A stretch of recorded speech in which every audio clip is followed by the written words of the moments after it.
Moving on to our next module, we'll be talking about the 5 Ps of the personal brand.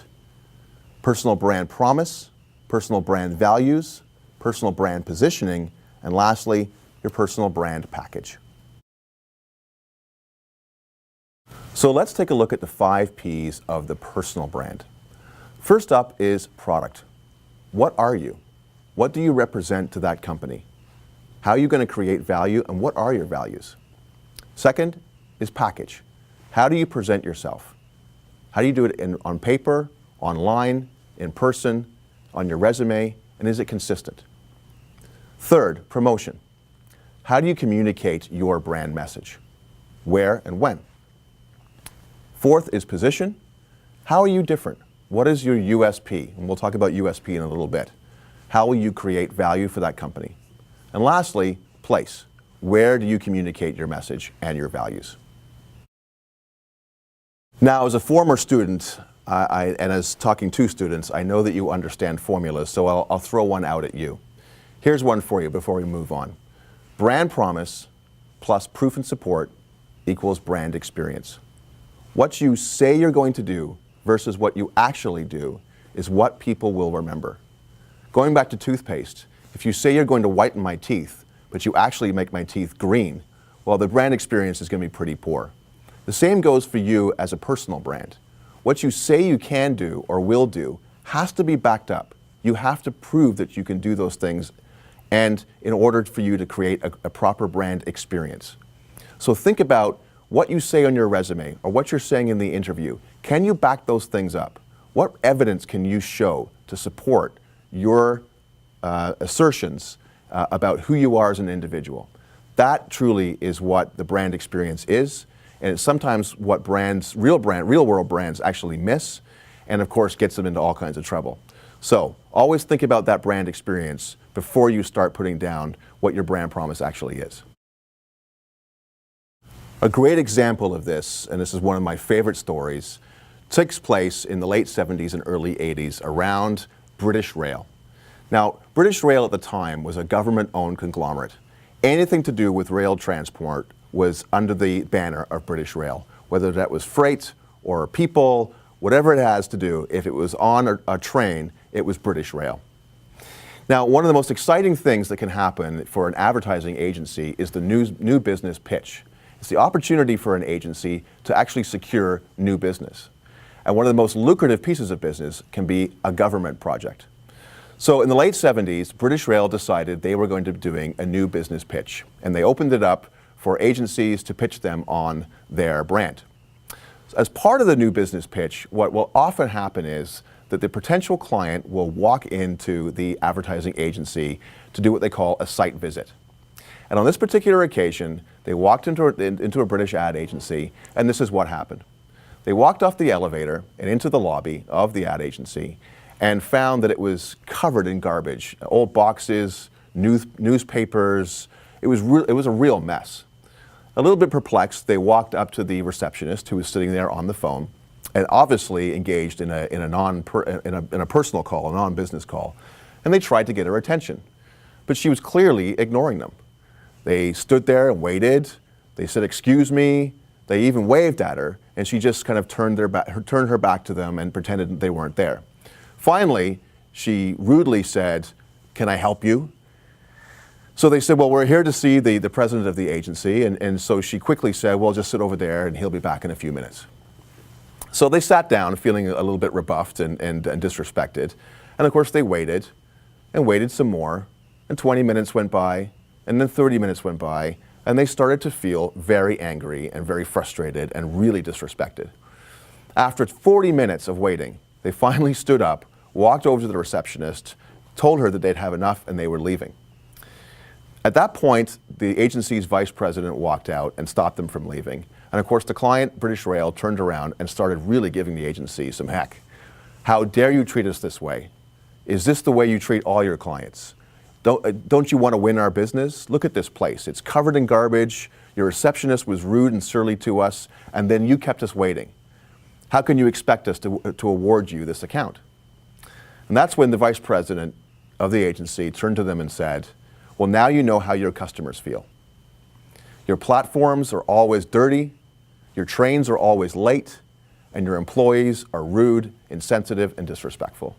Unless you pledge to change those things about your business, we don't want your business. This was a legendary story in the advertising community and lives on today, obviously. And of course, there was a happy ending. That agency was awarded the business and took British Rail to new heights as a brand. But it's that whole idea of brand experience. What you say you're going to do, what you actually do, creates the brand experience. Now, you've heard me talk about brand values, and I want to give you a great example of what that can mean.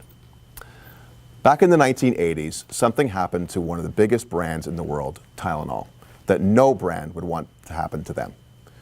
Tylenol started killing people. It came out that some bottles of Tylenol had been laced with cyanide, and several deaths had occurred. As you can imagine, this is the absolute worst thing that can happen to you as a brand.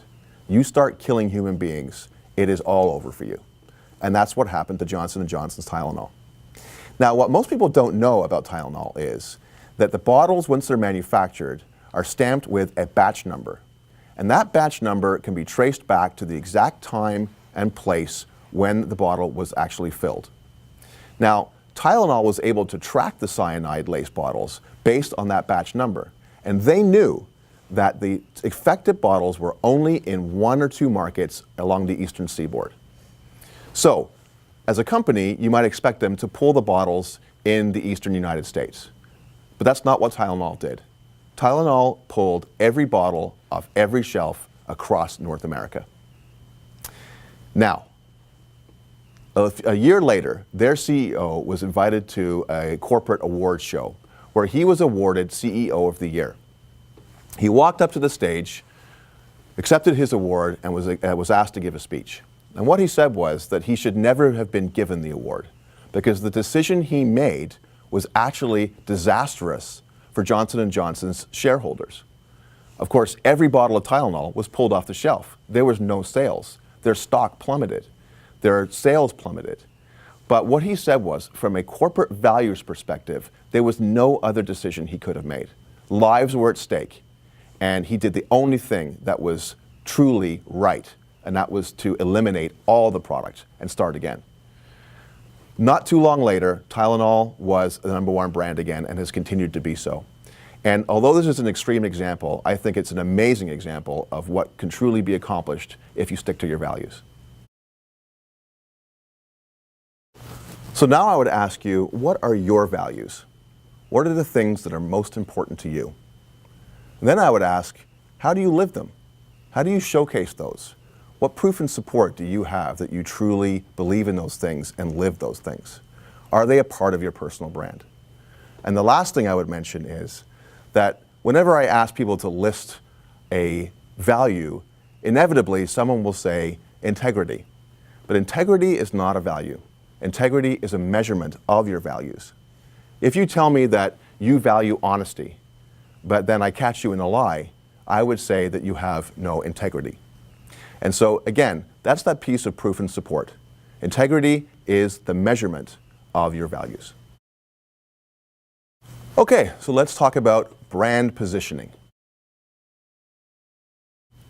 And I'll use my favorite subject again, toothpaste. I used the term earlier, unique selling proposition, USP. Now, in most categories, and especially in toothpaste, you will find that every product tries to differentiate themselves from the others.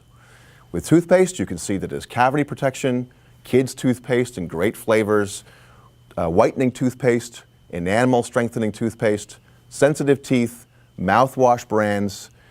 Anything that they can do to find a point of differentiation is what they call the USP. So what I would ask you to do is to write a positioning statement for yourself. And this is straight out of Brand Strategy 101. It looks something like this.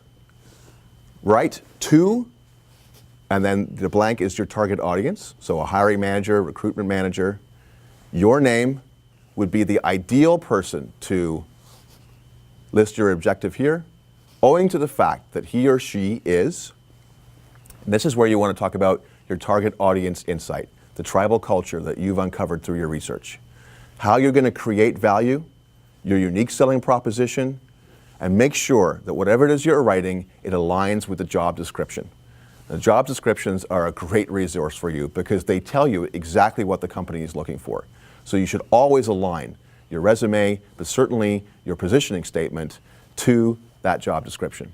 So those are the things that you want to focus in on, and that'll help you create a very clear and concise message about your personal brand. Now moving on to packaging. And packaging really is, as I said earlier, that first impression for most consumers.